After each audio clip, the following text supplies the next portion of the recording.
સવારના નાસ્તામાં ખાવાની મજા આવે તેવા ફરસાણવાળાની દુકાન જેવા એકદમ સફેદ દૂધ જેવા ઝારા વગર અને ઝારાથી બંને રીતથી આજે આપણે ભાવનગરી ગાંઠિયા બનાવીશું। આ ગાંઠિયા જો તમે પહેલી વખત બનાવતા હશો ને તો પણ પરફેક્ટ બનશે। જો 2 થી 3 ટિપ્સનું ધ્યાન રાખી લીધું ને તો એકદમ પોચા બનશે। દાંત વગરના વડીલો હશે ને એ પણ ખાઈ શકશે અને એટલા મસ્ત બનીને તૈયાર થઈ જશે।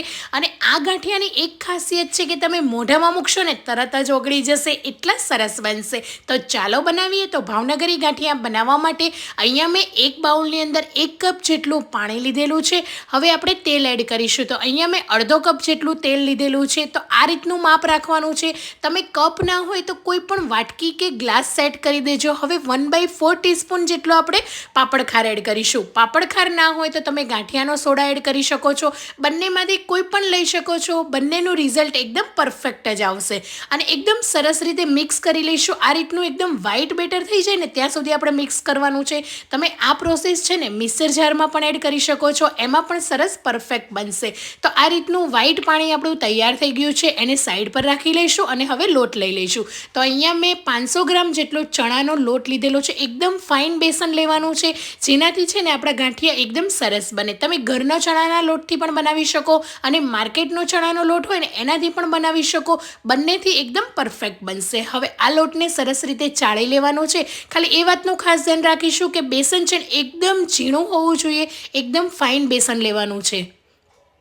તો આ રીતે લોટ મેં અહીંયા બધો ચાળી લીધેલો છે। હવે આપણે સ્વાદ પ્રમાણે મીઠું એડ કરી દઈશું અને એની અંદર મેં અહીંયા 1 ચમચી જેટલો આખો અજમો લીધેલો છે, કેમ કે ભાવનગરી ગાંઠિયાની અંદર અજમાનું પ્રમાણ થોડું વધારે હોય છે જેનાથી ફ્લેવર સરસ આવશે। હવે 1 ચમચી જેટલી હિંગ લીધેલી છે। હિંગ તમે કોરી પણ એડ કરી શકો, પણ એની અંદર 1 ચમચી જેટલું પાણી એડ કરીને આ રીતે હિંગનું પાણી બનાવીને એડ કરશો ને તો આનો ફ્લેવર એકદમ સ્ટ્રોંગ આવશે અને ગાંઠિયાની અંદર એટલી સરસ સુગંધ આવશે ને। અને હિંગ એડ કરી છે ને એ તમને ખબર પણ પડશે। તો આ રીતની હિંગ એડ કરવાની છે જેનાથી છે ને ગાંઠિયા એકદમ મસ્ત બનશે।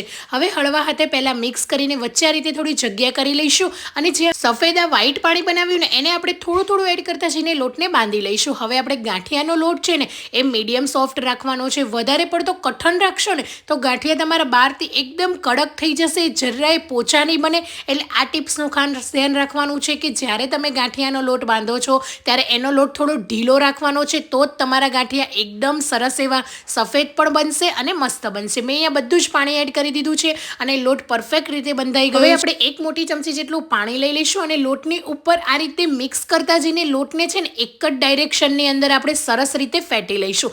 આ કરવાથી જે ભાવનગરી ગાંઠિયા છે ને એકદમ સફેદ બનશે અને પોચા બનીને તૈયાર થઈ જશે। લોટને તમારે ફેટવાનો છે। લોટને લગભગ ઘડિયાળમાં જોઈને 8 થી 10 મિનિટ સુધી કન્ટિન્યુઅસ ફેટશો ને તો એકદમ સરસ બનશે। લોટ તમે જોઈ શકો આવો એકદમ માખણ જેવો કરવાનો છે તો જ ગાંઠિયા સરસ બનશે।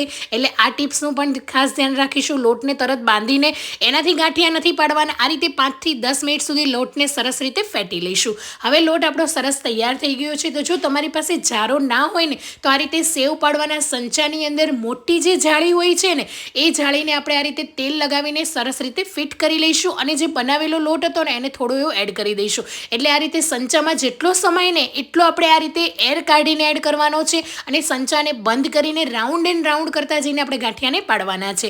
તો ગાંઠિયા બનાવતી વખતે તેલનું ટેમ્પરેચર એકદમ લો રાખવાનું છે, કેમ કે આ ગાંઠિયાને આપણે લાલ નથી કરવાના, એકદમ સફેદ જ રાખવાના છે। તો બસ આ રીતે તેલનું ટેમ્પરેચર એકદમ લો રાખીને રાઉન્ડ એન્ડ રાઉન્ડ કરતા જઈશું અને એ પછી સંચાને ઊંધો ફેરવી લઈશું જેથી આપણા ગાંઠિયા નીચે બહાર ના આવે। અને તમે જોઈ શકો છો કેટલા ફૂલીને ડબલ થઈ ગયા છે। હવે એને હળવા હાથે પલટાવી લઈશું અને તરત જ તેલની બહાર કાઢી લઈશું। તો આ રીતે સંચામાં પાડી શકો અને ભાવનગરી ગાંઠિયાનો તમારી પાસે જો જારો હોય તો આ રીતે જારા પર તેલ લગાવીને એની ઉપર લોટ મૂકીને ગાંઠિયાને તમે પાડી શકો। તો આ રીતે વચ્ચે થોડો એવો લોટ લઈ લેવાનો છે અને એક જ ડાયરેક્શનમાં આ રીતે હાથને હથેળીથી ગાંઠિયાને આપણે પાડવાના છે। મેં તમને બંને રીત બતાવી છે, તમારી પાસે જે પણ અવેલેબલ હોય એનાથી તમે આ ગાંઠિયા બનાવી શકો।